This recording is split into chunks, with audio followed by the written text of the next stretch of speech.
পরোপকারী, দুস্থদের পাশে দাঁড়াতেন, বিধবাদের সেবা যত্ন করতেন, অভাবীদের খাদ্য দিয়ে সহযোগিতা করতেন, বাস্তুহীনদের তিনি বাস্তুর ব্যবস্থা করতেন, ইত্যাদি ইত্যাদি অনেক কাজ করতেন। এরই মাঝখানে তিনি দেখলেন যে মক্কাতে রয়েছে ভয়ঙ্কর ভয়ঙ্কর কয়েকটা পাপ। এই পাপ থেকে সমাজকে কিভাবে বাঁচানো যায়, এই সমাজকে বাঁচানোর জন্যে একটা সংগঠন তৈরি করেছিলেন মক্কাতে, তখন নবী হননি। তার নাম হচ্ছে হিলফুল ফুজুল। সকলেই জানেন যারা ইসলামিক ইতিহাস জানেন, হিলফুল ফুজুল। আর এই সংগঠনে যুবকদেরকে কাজে লাগানো হয়েছিল।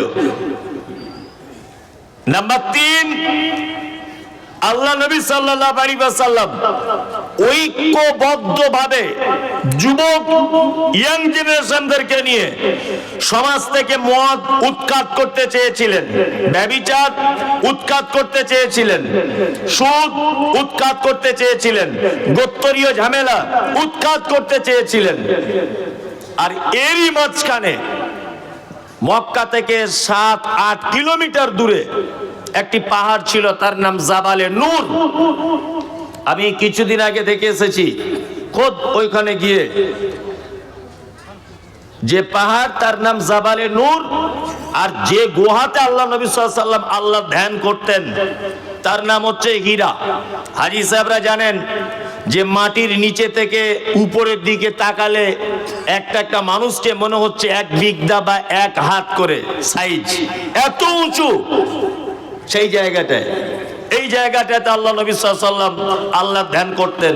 এই সংগঠন চালানোর মাঝখানেই হঠাৎ জিবরিল আমিন এলেন, এসে আল্লাহ রসুলকে চাপ দিয়ে ধরলেন, ধরে বলছেন আপনি পড়ুন। আল্লাহ নবী সাল্লাল্লাহু আলাইহি ওয়াসাল্লাম বলছেন আমি পড়তে জানি না। দ্বিতীয়বার আবার ধরা হলো, আপনি পড়ুন, বলছে আমি পড়তে জানি না। তৃতীয়বার ধরা হলো, পড়ুন। তখন আল্লাহ নবী সাল্লাল্লাহু আলাইহি ওয়াসাল্লাম পড়লেন ইকরা বিইসমি রাব্বিকাল্লাযী খালাক খালাকাল ইনসানা মিন আলাক ইকরা ওয়া রাব্বুকাল আকরাম আল্লাযী আল্লামা বিল কলম। 5টি আয়াত অবতীর্ণ হলো। আপনাকে আমি আবার ঘটনাটার পিছন থেকে শিক্ষা দিতে আসছি। 1, মুহাম্মদ সাল্লাল্লাহু আলাইহি ওয়াসাল্লাম এই অসভ্য জাতিকে সংশোধন করার জন্য সর্বপ্রথম তিনি যে সিস্টেম অবলম্বন করেছিলেন সেটা হচ্ছে ঐক্যবদ্ধ। একটা জাতিকে পরিবর্তন করা একক মানুষের পক্ষে সম্ভব কি নয়। 2 নম্বর, আল্লাহ নবী সাল্লাল্লাহু আলাইহি ওয়াসাল্লাম এই জাতিকে পরিবর্তন করার জন্য সর্বপ্রথম যাদের কাজে লাগিয়েছিলেন তারা ছিল সব 16 বছর, 17 বছর, 20 বছর, 30 বছরের টকটকে ফুটফুটে যুবক। এই যুবকদেরকে দিয়ে সমাজ পরিবর্তন করতে চেয়েছিলেন। নাম্বার 3 হচ্ছে আল্লাহ সুবহানাহু ওয়া তাআলা হীরা গুহাতে ডেকে নিয়ে গিয়ে নবীজিকে বলছেন, মুহাম্মদ সাল্লাল্লাহু আলাইহি ওয়াসাল্লাম আপনি যে ঐক্যবদ্ধভাবে যুবকদেরকে নিয়ে সমাজ পরিবর্তন করতে চাইছেন এটা কোশ্চিন কালেও সম্ভব নয়। আল্লাহ নবী সাল্লাল্লাহু আলাইহি ওয়াসাল্লাম ছোটবেলা থেকে কোন স্কুলে পড়াশোনা করেছেন কারো জানা আছে? পড়াশোনা জানতেন না, নিরক্ষর ছিলেন। আল্লাহ তাআলা নবীকে হীরা গুহাতে ডেকে নিয়ে বলছেন, মুহাম্মদ আপনি যে পদ্ধতিতে নিজস্ব জ্ঞান দিয়ে সমাজ পরিবর্তন করতে চাইছেন এই পদ্ধতিতে সমাজ পরিবর্তন করা কোশ্চিন কালেও সম্ভব নয়। আপনাকে এমার্জেন্সি পদক্ষেপ নিতে হবে। ইকরা, আপনাকে প্রথমে পড়াশোনা করতে হবে। তার মানে বোঝা যায় একটা জাতিকে, একটা পরিবারকে, একটা দেশকে, একটা গ্রামকে, একটা কওমকে, একটা মানে কি বলে আপনার পরিবারকে পরিবর্তন যদি করা যেতে পারে তাহলে শিক্ষা না থাকলে সে জাতির পরিবর্তন আসবে না। একটা জাতির পরিবর্তনের 3টে দিক বলে দিলাম। 1, ঐক্যবদ্ধ ছাড়া চলবে কি না? আপনারা চাষি মানুষ, চাষবাস করেন। আচ্ছা বলুন তো, বর্তমানে খারাপ লোকের সংখ্যা বেশি না ভালো লোকের সংখ্যা বেশি? কথা বলুন। খারাপ লোকের, তাই না? এখন এক বস্তা আলু, তার ভিতরে একটা আলু পচে গেছে, একটা। এখন সব ভালো আলুগুলো মিলিয়ে এই খারাপ আলুটাকে আর ভালো করতে পারবে? পারবে? পারবে না। কিন্তু ওই খারাপ আলুটার এত টেম্পার যে ও বাকি 8-10 দিন যদি থাকে বস্তার সব আলুকে পচিয়ে শেষ করে দেবে, তাই না? ওই জন্য আমাদের উচিত হচ্ছে বস্তা ঢেলে দিয়ে ওই পচা আলুটাকে বার করে দেওয়া। এটাই হবে বুদ্ধিমান লোকের কাজ। গ্রামে যে লোকটা বেশি বাড়াবাড়ি করছে, যে লোকটা বেশি অন্যায়ের সাথে যুক্ত, এককভাবে যদি আপনি তাকে নিষেধ করতে যান, আপনাকে মার খেয়ে বাড়ি আসতে হবে। বিয়ে বাড়িতে গান বাজছে, আপনি এককভাবে যদি প্রতিবাদ করতে যান, আপনার পিঠের চামড়া উঠে যাবে। ওই জন্য বলছি, একতাবদ্ধভাবে জাতিকে পরিবর্তন করার সময় চলে এসেছে, যেটা আইয়ামে জাহিলিয়াতে চলতো। দুই নম্বর, এটা থেকে আর একটা জিনিসের শিক্ষা নেন। যুবক ছাড়া সমাজ পরিবর্তন করা সম্ভব নয়, কখনোই সম্ভব নয়। আমি তো একথা বললে সোশ্যাল মিডিয়াতে যারা আমার বক্তব্য শোনে তারা শুধু আমার নাম দিয়েছে আপনি বিতর্কিত লোক। আর যেখানেই যাই আগে থেকে আমাকে নক করা হয়, আপনি এই ব্যাপারটা বলবেন না, আপনি এই ব্যাপারটা বলবেন না, আপনি এই ব্যাপারটা বলবেন না, এইটা বাদ দিয়ে বললে ভালো হয়। এখানে সবাই মিলেমিশে মাদ্রাসা চালাই, আপনি এসেছেন অনেক জনের আপত্তি, এইটা বাদ দিলে মনে হয় ভালো হয়। আমি বলছি, সবই যখন বাদ দেবো তা তুমি আমাকে আনলে কেন? তুমি আমাকে আনলে কেন? তুমি তো জানো যে আমি এরকম বক্তব্য দিই, তুমি তো জানো যে আমি সত্য কথা জাতির সামনে বলে দিই দ্বিধাহীন চিত্তে, তুমি তো এটা জানো যে আমার জিভ কাটা, তুমি আমায় কেন বক্তা হিসেবে আনতে গেলে? তাহলে যে এনেছে অন্যায় তার, তাই না? ওই জন্য এসেছি যখন, কিছু বাস্তব সত্য কথা আপনাদেরকে বলে দিচ্ছি, শুনে রেখে দেন।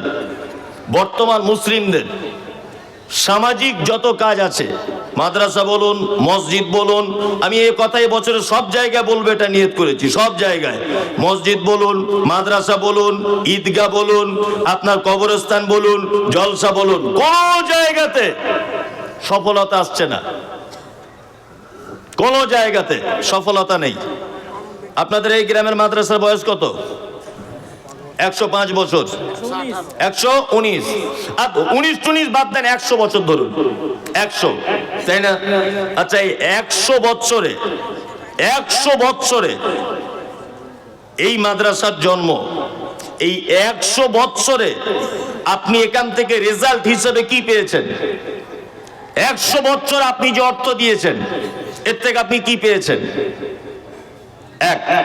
সারা পশ্চিম বাংলায় কোটি কোটি টাকা মাদ্রাসা পারপাস খরচা করা হয়। শুধু আপনাদের ছক্করনগর নয়, সারা পশ্চিম বাংলার কথা বলছি, কোটি কোটি টাকা খরচা করা হয়, হয় না? হয়। আচ্ছা, আপনারা দেখেছেন যে কোন মাদ্রাসা থেকে মারাত্মক ভাবে কিছু একটা হচ্ছে যা জাতির সামনে পেশ করে মুসলিমরা গর্বিত হচ্ছে? দেখতে পাচ্ছেন না? কারণ কি? মিশন, যেগুলো মিশনগুলো আছে, হ্যাঁ, এই মিশনগুলোর কেমন ডেভেলপ, বিশাল না? আজকে 1 তলা, কাল 2 তলা, আজকে অ্যাডমিশন ফি 10,000, কালকে অ্যাডমিশন ফি 20,000। হচ্ছে কি হচ্ছে না? হচ্ছে। অন্যান্য ব্যবস্থাপনাগুলো চরম শিখরে। আর আমরা মুসলিমরা এত বড় বোকা, এত বড় বোকা, মানে সচেতনতার এত অভাব। এগুলো জাতি কবে যে বুঝবে? আল্লাহর কসম, আমি আপনার বিপক্ষে নয়, আমি আপনার পক্ষের লোক। শুধু বাস্তবটা বলছি, সিস্টেম একটু চেঞ্জ করে দেন। প্রত্যেক দায়িত্বের জায়গাতে যুবকদেরকে বসান। কি বললাম বুঝতে পারছেন? প্রত্যেক দায়িত্বের জায়গাতে যুবক ছেলেগুলোকে টেনে আনুন। আর এদের দ্বারাই সমাজ, মাদ্রাসা, মসজিদ, ঈদগাহ, কবরস্থান, জলসা, ধর্মীয় ব্যাপার ডেভেলপমেন্ট হওয়া সম্ভব। সরকারি একটা রুলস আছে, 60 বছর বয়স হয়ে গেলে চাকরি চলে যায়, যায় না? হেডমাস্টার রিটায়ার হয়ে যায় না 60 বছরে? তার মানে সরকারি উপর পক্ষ এটা জানে যে 60 বছর হয়ে গেছে মানে ও চোখে কম দেখবে, কানে কম শুনবে, ছাত্র পড়া এক বলবেও আর এক শুনবে, বরঞ্চ ঝামেলা করে লাভ নেই, বরঞ্চ তুই বাড়িতে থাক, যে বেতন পেতিস 90,000 তার 45,000 বাড়িতে বসিয়ে দেবো, তবুও ভালো, স্কুলে এসে সর্বনাশ করিস না বাপ, কারণ তোমার এখন বুদ্ধি কমে গেছে। আর আমরা এত বড় মুসলিমরা মাথা মোটা, আমরা ওই সব লোক রিটায়ারমেন্ট মানুষদেরকে ধরে ধরে বলছি চাচা, তো বলছি কি হলো, বলছি 27 বিঘে জমির ঈদগাহ তুমি সেক্রেটারি হয়ে যাও। ও তো বুদ্ধি কম, ও তো আস্তে আস্তে বুদ্ধি কমে যাচ্ছে, অত বড় খাতা বইবে কি করে, এগুলো বুঝতে হবে না। সব জায়গাতে যুবক ছেলেদেরকে দেয়, সব জায়গায়। আরে এদের পক্ষেই সমাজ পরিবর্তন করা সম্ভব, যারা পরের জমি জোর করে দখল করে পরের ঝাড়ের বাঁশ কেটে রাতারাত্রি দক্ষিণ পাড়ার সাথে ঝামেলা করে উত্তর পাড়ায় ক্লাব তৈরি করতে পারে, এদেরই পক্ষে সম্ভব রাতারাত্রি ছক্কনগর মাদ্রাসার পরিবর্তন করা, এদেরই পক্ষে সম্ভব এই গ্রামের বদমাশ মানুষকে পরিবর্তন করা। কি বলছি বুঝতে পারছেন? মুহাম্মদ সাল্লাল্লাহু আলাইহি ওয়াসাল্লামের কথা বলেছেন, যারা দায়িত্বের পদে আছেন কারা কোন কোয়ালিটির এটা আমার জানার প্রয়োজন নেই। আমি বলছি আপনার যদি বয়স হয়ে যায় আপনি আপনার ছেলেকে আনুন, দায়িত্ব আপনার ছেলেকে দেন। যুবকদেরকে দায়িত্ব আনলে সমাজ একটা জায়গায় মারাত্মক উপকৃত হবে। এক, আপনার গ্রামে একটা 16 দলীয় টুর্নামেন্ট খেলা হচ্ছে, ফুটবল হোক ক্রিকেট হোক কিছু একটা হচ্ছে, খেলার শেষে যখন প্রাইজ বিতরণ অনুষ্ঠান হবে তখন দুটো মেয়ে ভাড়া করা হয়েছে বহরমপুর থেকে এসেছে, তারা শর্ট প্যান্ট পরে ড্যান্স করবে স্টেজে। অনেক গ্রামে হচ্ছে না এগুলো, অনেক জায়গাতে, আপনারা চক্করনগরে না হচ্ছে কি হচ্ছে না, মুসলিম গ্রামে হচ্ছে। ওই খেলাটা পরিচালনা করে 10 জন গ্রামের সব থেকে বড় যুবক, বড় ঠিকাদার, বড় পয়সা ভালো 10 জন যুবক। আমি বলছি ওরাই তো এই পাপ কাজ করছে গ্রামে, তাই না? ওদের 10 জনকে যদি মাদ্রাসা মসজিদ ঈদগাহের যদি দায়িত্ব দিয়ে দেওয়া হয়, বলুন তো এই পাপ কাজ করার আগে 10 বার ভাবতে হবে কি হবে না যে এই পাপ কাজ আমি করব না? ওরে বাবা আমি মসজিদের দায়িত্বে রয়েছি, ওরে বাবা আমি ছক্কনগর মাদ্রাসার অমুক পদে রয়েছি, আমি ঈদগাহের দায়িত্বে রয়েছি, আমি জলসা কমিটিতে রয়েছি, আমি কবরস্থানের দায়িত্বে রয়েছি। তাহলে এদের পক্ষে দুটো কাজ হবে, ডেভেলপও হবে, দ্বিতীয়ত গ্রামের অরাজকতা পাপ আটকানো সম্ভব হবে। সব জায়গায় সব বসে আছে সব ইয়াং ম্যান 30, 32, 33 যারা ছোটাছুটি করতে পারবে এদেরকে নিয়ে আসুন। নাম্বার 3, সমাজ পরিবর্তন করতে গেলে শিক্ষার প্রয়োজন। শিক্ষা ছাড়া কোনো জাতির পরিবর্তন আসতে পারে কি না। আমার বক্তব্যের বিষয় বলেছি শিক্ষার মর্যাদা। এইবার আপনাদেরকে আমি বলছি শিক্ষার ব্যাপারগুলো। এক, শিক্ষা আর বিদ্যা এই দুটো জিনিস এক না আলাদা? হ্যাঁ, আলাদা। ওইখানে তোর দাদির কবর, ডালিম গাছের তলে, ওইখানে তোর দাদির কবর, ডালিম গাছের তলে, 30 বছর ভিজায় রেখেছি 2 নয়নের জলে। এর নাম বিদ্যা। এর নাম কি? বিদ্যা।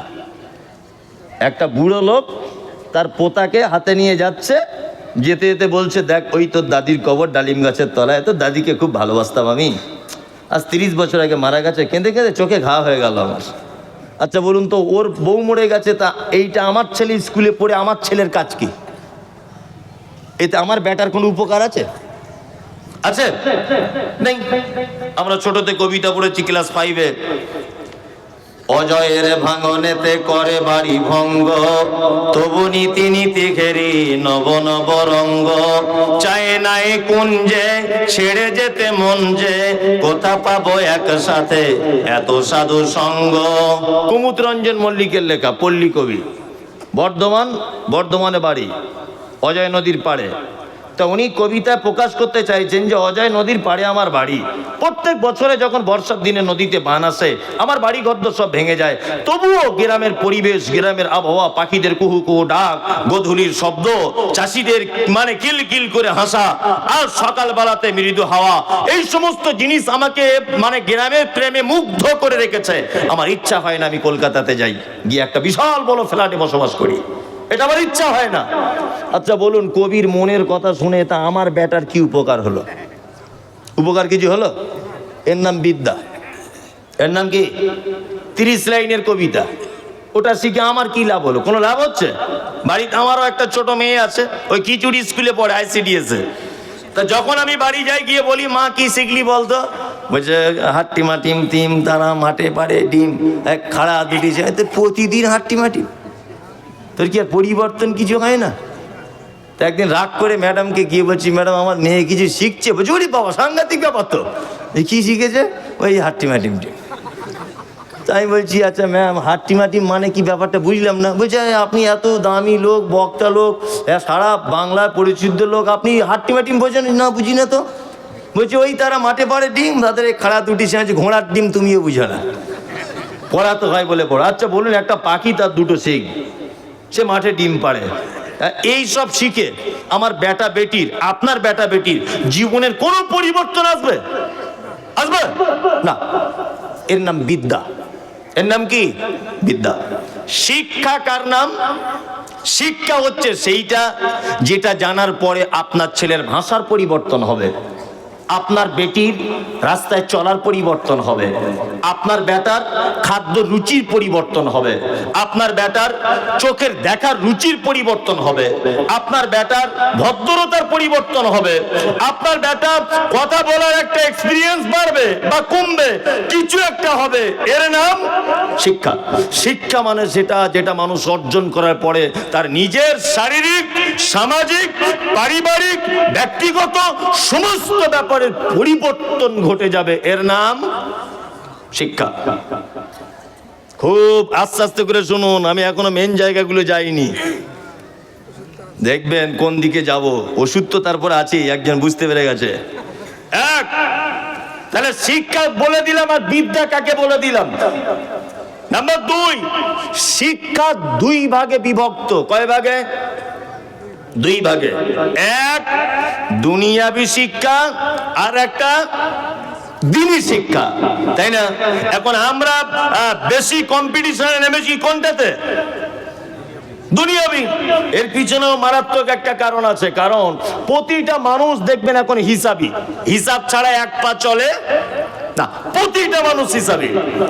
আমি আমার গিন্নিকে বলছি যে আমার ছেলেটা মাদ্রাসায় ভর্তি করব, তা আমার গিন্নি আমাকে বলছে কেন? আমি বললাম মাদ্রাসায় ভর্তি করবো, আমি আলেম। এটা গল্প, এর ভিতরে জ্ঞান। আমি আলেম, আমার বেটা আলেম হবে, যদি বক্তা হতে পারে তাহলে তার কোনো কথাই নেই। এইসব আমার স্ত্রীর সঙ্গে বলছি, তখন আমার স্ত্রী বলছে আচ্ছা ধরে নাও বক্তা হলো না, তখন কি হবে? তখন মসজিদ ইমামতি করবে। বলছি তাহলে তখন সে 1 মাস পরে বৌমার কাছে এনে দেবে কত টাকা? বলছি মমতারে নিয়ে 6000। ভালো করে বুঝবেন। তা আমাকে তখন বলছে 6000 বর্তমান বাজারে চলে? তা তো চলে না। তাহলে এক কাজ করো, মাদ্রাসায় দিও না, ফালতু 10 বছর জীবনটা বরবাদ হয়ে যাবে। এক কাজ করো, আমি তখন আমার স্ত্রী বলছে তুমি আলামিন মিশনে ভর্তি করো। যদি একটা চান্স লেগে যায় আমার ছেলে ডাক্তারি পড়তে, দরকার হলে 2 বিঘে জমি বিক্রি করে দেবো 10 লাখ টাকায়, 20 লাখ টাকা খরচা করবো, ও আলামিন মিশন থেকে পড়াশোনা করে একটা মেডিকেলে চান্স পেয়ে যাবে, আমার ছেলে MBBS হয়ে বাড়ি আসবে, 4টে রুগী দেখবে, 2000 টাকা ফি, 8000, বিশাল চলবে। প্রতিটা মানুষ হিসাব করছে না? হিসাব করছে। আমি মমতাজুল ইসলাম, আমার কথা সোশ্যাল মিডিয়া রেকর্ড হচ্ছে, ঠিক আছে? এখন আপনারা শুনছেন। আর আমার মায়ের হিসাব অনুযায়ী আমার বয়স 33 বছর। আমার মায়ের হিসাব এটা একদম 33 বছর। আমি আজকে কথা দ্ব্যর্থহীন ভাষাতে বলছি, আগামী 20 বছরের ভিতরে পশ্চিম বাংলাতে যত মাদ্রাসা আছে, প্রায় মাদ্রাসা দেখবেন বন্ধের পথে চলে আসবেই। যদি বলছেন আসবি, এরকম ভাবে জোর দিয়ে বললেন, আসবে। কাউকে দিয়ে বিচার করা লাগবে না, আপনি আপনাকে দিয়ে বিচার করুন। মাদ্রাসায় যারা দায়িত্বে থাকে তারা তাদের বেটাকে কেউ ভর্তি করে না। ঠিক বলছি না? তার মানে সে লোক জানে এখানে পড়া মানে বেকার, আমার ছেলে আলামিন মিশনে পড়ুক, আমি এখানে দায়িত্বে থাকবো। ও হিসাব করে রেখে দিয়েছে। কথা বাস্তব বলছি না? আপনি এবার চিন্তা করুন, বর্তমান বাজারে এখানে কজনের বেটা মাদ্রাসায় পড়ে? হাত তুলুন তো, তুলুন। আচ্ছা, যে কজন তুলেছেন তারা কি পার্সেন্টেজে আসবে? আসবে না। এখানে যদি 1000 মানুষ থাকেন তাহলে হাত তুলেছেন 10 জন, তাই না? তাহলে আমরা সবাই হিসাব করতে শিখেছি যে আমার বেটার ভবিষ্যৎ কোথায় গেলে লস, আমার বেটার ভবিষ্যৎ কোথায় গেলে লাভ।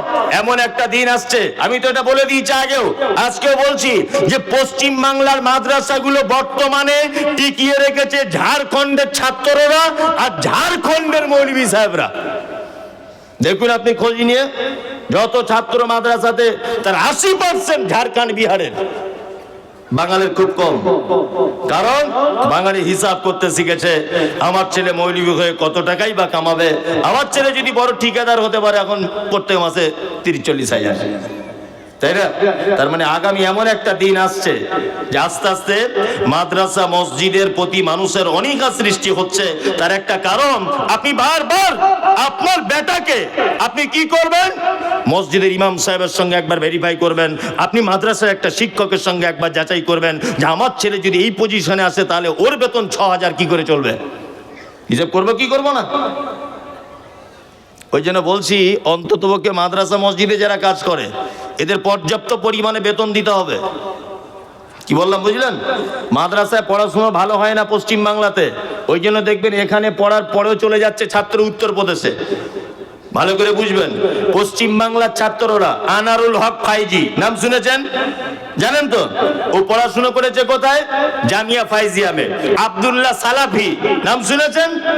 শুনেছেন তো? এখানে পড়ার পরে গেছে কোথায়? জামিয়া সালফিয়াতে।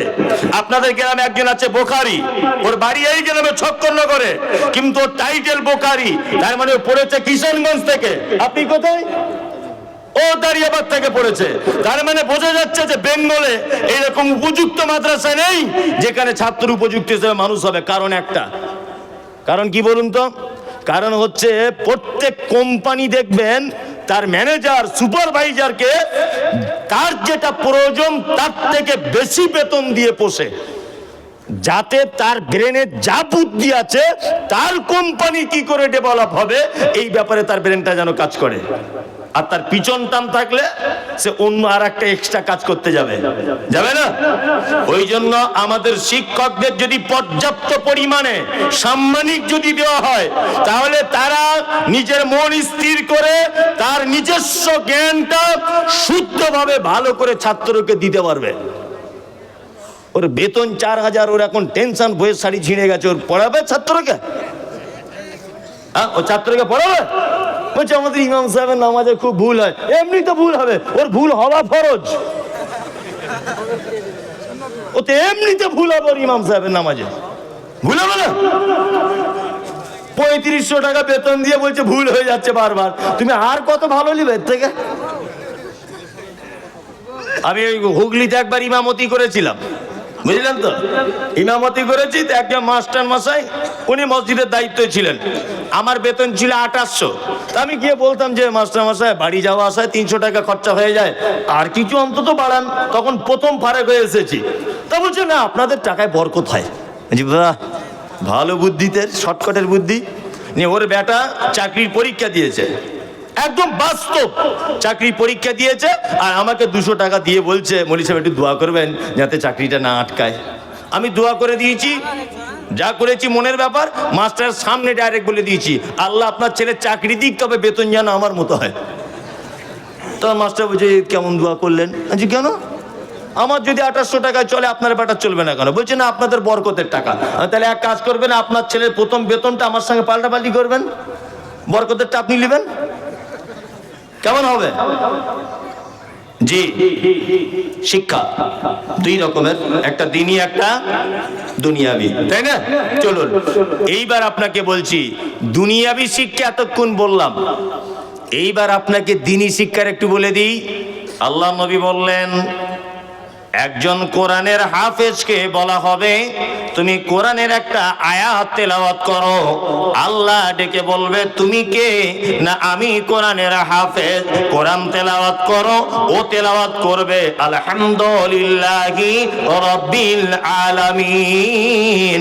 ওকে একটা তলাতে তুলে দেওয়া হবে আর রহমানির রহিম, ওকে আর একটা তলাতে তুলে দেওয়া হবে। বিশ্ব নবী বলেছেন তার আয়াত যেখানে শেষ হবে তার মর্যাদা সেই জায়গাটাই পৌঁছে যাবে। তার মানে বোঝা যায় সারা পৃথিবীতে যত কোটিপতি, আমির, ধনী, যত ব্যবসায়িক, যত বড় জমিদার হোক না কেন, একটা কোরআনের হাফেজ, একজন আলেম জান্নাতের যে জায়গাটায় থাকবে 1 কোটি টাকাও যদি চক্কর না করে কেউ দান করে দেয় ওই জায়গাটায় সে পৌঁছাতে পারবে না। পারবে? কিয়ামত পর্যন্ত নয়, সারা লাইফ ভোর যদি চেষ্টা করে ওই জায়গায় যেতে পারবে না। হাফেজ যে জায়গায় থাকবে। 2, আপনি যদি মাদ্রাসায় ছেলে দেন 2 জায়গায় উপকার। আপনার বউ মুরগি পুষবে, দিশি ডিম হুজুর খাবে। বাস্তব না? আপনার বউ বাড়িতে মুরগি পালছে আর ডিম হলে ইমাম সাহেব খাচ্ছে, কঠিন আশ্চর্য ব্যাপার। ইমাম সাহেব জামার যে কাপড় ব্যবহার করে ছক্কর নগরে কোন বাপের বেটা ও কাপড় চোখেই দেখেনি, ও কোন দোকানে খুঁজে পায় না। ইমাম সাহেব জুম্মার দিনে যে আতরটা লাগায় ও আতরেরও নামই শোকেনি জীবনে কোনোদিন। ঠিক বলছি না? দুনিয়াতে উপকার, সম্মানের চরম জায়গাতে থাকবেন, আর আখিরাতে আপনার উপকার অনেক বেশি। আল্লাহ নবী সাল্লাল্লাহু আলাইহি ওয়াসাল্লাম তিনি বলেছেন তালাবুল ইলমি ফারিজাতুন আলা কুল্লি মুসলিমিন, প্রত্যেক মুসলিম নরনারীর জন্য দ্বীনের শিক্ষা অর্জন করা ফরজ। আপনার বেটা যদি শুধু স্কুলে পড়ে, আমি একটা সমীক্ষা আপনাদেরকে দিচ্ছি, দেখুন বাস্তব হয় কিনা। কাল সকালবেলাতে আপনার বেটাকে আপনি চেক করুন, ও বেঈমান হয়ে গেছে, অনেকটাই বেঈমানের মতো। যদি বলছেন এটা কেমন কথা বললেন আপনি, অবশ্যই আপনার বেটা যে শিক্ষা অর্জন করছে কোরআনের সঙ্গে মারাত্মক সংঘর্ষ আছে, ভালো করে বুঝবেন। দ্বীনের শিক্ষা অর্জন করা ফরজ, তাই বলে আল্লাহর নবী এটা বলেননি যে অন্য শিক্ষা হারাম, এটা বলেননি। দ্বীনের শিক্ষা ফরজ মানে কিভাবে নামাজ পড়তে হয়, কিভাবে রোজা রাখতে হয়, যাকাত কতটা হলে দিতে হয়, স্বর্ণের কতটা হলে দিতে হয়, বেদাত কাকে বলে, শিরিক কাকে বলে, হারাম কি, পিতামাতার সঙ্গে কেমন ব্যবহার, আত্মীয় স্বজনের সঙ্গে কেমন ব্যবহার, এতটুকু আপনার বেটা জেনে গেলে, আপনি জেনে গেলে ইলমের শিক্ষা ফরজ, এটা হয়ে গেল। ফরজ মানে এটা নয় যে 12 বছর মাদ্রাসায় পড়ে পাগড়ি এরকম করে না নেওয়া পর্যন্ত ফরজ আদায় হবে না, এটা নয়। কি বললাম বুঝলেন? বেসিক জ্ঞানটা আপনার থাকতে হবে। আপনার বেটা স্কুলে যাচ্ছে, স্কুলে বইয়ে পড়ানো হচ্ছে ওর নাম যিশু। ওর নাম কি? যিশু। কোরআন কি বলছে ওর নাম কি? ঈসা আলাইহিস সালাম, তাই না? তাহলে কোরআন বলছে ঈসা, ও স্কুলে পড়ে আসছে ওর নাম যিশু। আচ্ছা, কোরআন বলছে ওর মায়ের নাম মারিয়াম, তাই না? আর স্কুলে ম্যারি, তাহলে কোরআনের সঙ্গে সংঘর্ষ। কোরআন বলছে ওর জন্ম হয়েছে বাইতুল লাহম, আর এ বলছে বেতেলহেম, তাই না? আচ্ছা, কোরআন কি বলছে? ফাইন্না খলাকনাকুম মিন তুরাবিন সুম্মা মিন নুতফাতিন সুম্মা মিন আলাকাতিন সুম্মা মিন মুদগা, নিশ্চয়ই মানুষকে মাটি দিয়ে সৃষ্টি করা হয়েছে। এটা কোরআন বলছে কি বলছে না? আচ্ছা, আমরা এটা ঈমান রাখি যে মাটি দিয়ে মানুষ সৃষ্টি, সবাই ঈমান রাখি, সবাই রাখি, কিন্তু স্কুলে বলা হচ্ছে চার্লস ডারউইনের থিওরি, বানর থেকে মানুষ হয়েছে। আচ্ছা বলুন, আপনার বেটা যদি শুধু স্কুলের এইগুলো পড়ে যদি বসে থাকে আর কোরআনের সঙ্গে যদি সে মিলাতে যদি না পারে, আপনার বেটা 30 বছর পর্যন্ত যদি জেনে বসে থাকে ওর নাম যিশু, 30 বছর পর্যন্ত যদি আপনার বেটা জেনে থাকে ওর নাম মায়ের নাম ম্যারি, 30 বছর বয়স পর্যন্ত যদি আপনার বেটা এটা যদি জেনে থাকে, যে ওর নাম হচ্ছে বাইতুল্লাহ নয় বেতেলেহেম। আপনার বেটা যদি 30 বছর বয়স পর্যন্ত এই ঈমানটা যদি রাখে যে ও মানুষ মাটি থেকে নয়, চার্লস ডারউইনের থিওরি বানর থেকে মানুষ হয়েছে, আর আপনার ছেলে যদি 31 বছর বয়সে মারা যায়, বলুন তো আপনার ছেলে ঈমানদার অবস্থায় গেল না ঈমানের দিক থেকে তো বেঈমান হয়ে গেছে অনেক আগে? বেঈমান হয়ে গেছে অনেক আগে। ওই জন্য আমি বলছি যে আপনার বেটা যেমন এটা শিখবে যে ওর নাম যিশু, আপনার বেটা যেন সাথে সাথে এটা ওর নাম ঈসা। আপনার বেটা যেমন এটা জানবে ওর নাম মারিয়াম, আপনার বেটা এটাও যেন জানুক ওর নাম ম্যারি। আপনার বেটা এটাও যদি জানে চার্লস ডারউইনের থিওরি বানর থেকে মানুষ, আপনার বেটা যেন এটাও জানে আমার আল্লাহ বলেছেন মানুষকে তৈরি করা হয়েছে মাটিতে। আমি চাইছি আপনার বেটা দুটোই শিখুক, একটা নিয়ে কেন পাগল হচ্ছেন? স্কুলে পড়ানো হয় না বানর থেকে মানুষ হয়েছে?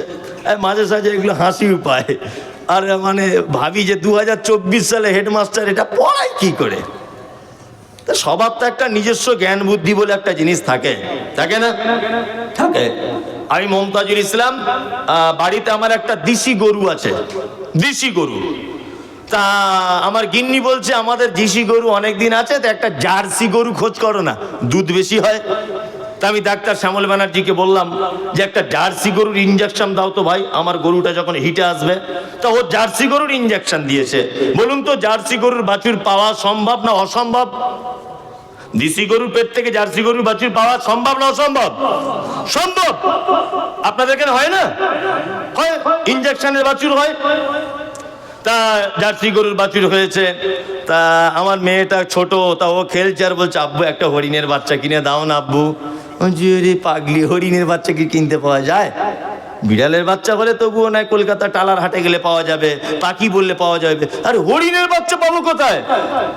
তখন আমার স্ত্রী বলছে গরুর ডাক্তারকে বলো না যদি হরিণের ইঞ্জেকশন দেয়, হতে পারে। ও মেয়ে ছেলে বুদ্ধি কম। না, আমি ডাক্তারকে বলছি ডাক্তারবাবু একটু হরিণের ইঞ্জেকশন যদি আমার গরুর পেটে দেন তাহলে কি সম্ভব? আচ্ছা আপনি বলুন, ডাক্তার বাদ দেন, কিয়ামত পর্যন্ত সম্ভব? সম্ভব? সম্ভব নয়। চার্লস ডারউইন আজ থেকে বহু বছর আগে বলেছেন বানর থেকে মানুষ হয়েছে, উনি না এটা ভুল বলেছেন। তো এখনকার হেডমাস্টার কেন ভুল পড়ায়? ওনার নিজস্ব একটা জ্ঞান নেই যে বানর একটা আলাদা প্রাণী। গরু, গরুর পেট থেকে আপনি যত রকমের গরুর বাচ্চা চাবেন সব পাবেন। অস্ট্রেলিয়ান পাবেন, ভিয়েতনামি পাবেন, বাংলাদেশে পাবেন, হয়ল্যান্ডের পাবেন, থাইল্যান্ডের পাবেন, সব গরু। ওর ভিতরে গরুরই পার্টস। ভালো করে বুঝবেন, হরিণ হবে না। তো বানর একটা আলাদা প্রাণী। আমি বলছি ওইটার থেকে কি করে মানুষ হতে পারে? আবার স্কুলের হেডমাস্টার যে ঘরে থাকে, ডাক্তারবাবু যে ঘরে বসে ট্রিটমেন্ট করে, ওই ঘরে দেখবেন একটা ক্যালেন্ডার আছে, এইরকম করে আছে একজন, আর একটু বড় এরকম, আরেকজন দেখবেন আর একটু এইরকম করে আছে, আরেকজন এইরকম অর্ধেক ন্যাংটো, আরেকজন আছে ওর পাছার দিকে ছেঁড়া অর্ধেক কাপড় পরা, আর তারপরে মানুষ। মানে দেখাতে চাইছে প্রথমে বানর ছিল, তারপরে পরিবর্তন হয়ে এটা হয়েছে, গড়িয়াল হয়েছে, তারপরে পরিবর্তন হয়ে এই হয়েছে, তারপরে পরিবর্তন হতে হতে হতে হতে মানুষ হয়েছে। দেখেছেন না এগুলো? দেখেছেন তো? দেখেছেন। তা আমি এটা বলছি যে বানর যদি পরিবর্তন হতে হতে মানুষ হয়েছে, তা আপনাদের পাড়া গ্রামে বানর খেলা টেলা করতে আসে না? খোঁজ নিয়ে দেখবেন ওই বাঁদরটা, ওর কাছে 30 বছর ওর বাপও খেলা দেখিয়ে গেছে, ও দেখাচ্ছে। তা আমি বলছি ওকে এত শেখায়, এত কিছু করে মালিক, এত কথা বলে, কই একটা বানর তো মানুষ হচ্ছে না। মনে মনে ভাবি তে ওদের কাছে থেকেও মানুষ কেন হতে পারছে না? সুন্দরবনে যে সমস্ত বানরেরা আছে, কই ওরা একদল কেউ মানুষ হয়ে যাচ্ছে না? আশ্চর্য ব্যাপার। আপনার বেটা যদি চার্লস ডারউইনের থিওরি যদি শিখে আসে আর কোরআনের থিওরিটা যদি না জানে, তাহলে আপনার বেটার ইমান থাকবে? থাকবে? থাকবে না।